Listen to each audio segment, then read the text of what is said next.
niyo ako mag-resign, ngayon na, kung gusto ninyo. Huwag niyo akong siraan.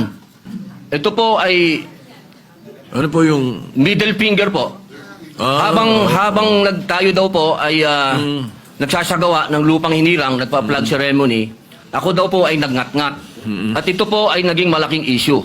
Ako po ay nagtataka, Ginoong Tagapangulo, sapagkat noong pong dati, na binigyan ako ng issue na isang chismis, naglabas po kaagad ang ating Sergeant of Arms ng report at binigay niya po kaagad sa media. Ito po, wala pong kahit na sino ang nagpapaliwanag na hindi ko po ginawa. Ang tanong ko po, meron po ba tayong tinititigan sa tinitingnan dito? Kasi napakabigat po ng akusasyon na ito sa harapan po ng ating bandila. Ako po yung magngangat-ngat. At gusto ko pong ipaalam sa ating mga kasama, kung politika lang, handa po ako mag-resign.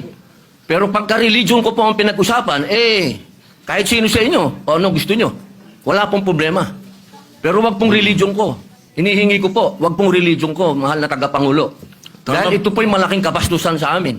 Ito po, ang sinisip, naku po, ito po'y nag-iisang Diyos. Dito po nakasalalay ang aming pananampalataya. Handa po kaming magpakamatay para dito.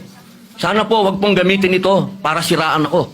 Dahil sinasabi ko po, mahal na tagapangulo, kung gusto niyo ako mag-resign, ngayon na, kung gusto ninyo. Wag niyo akong siraan.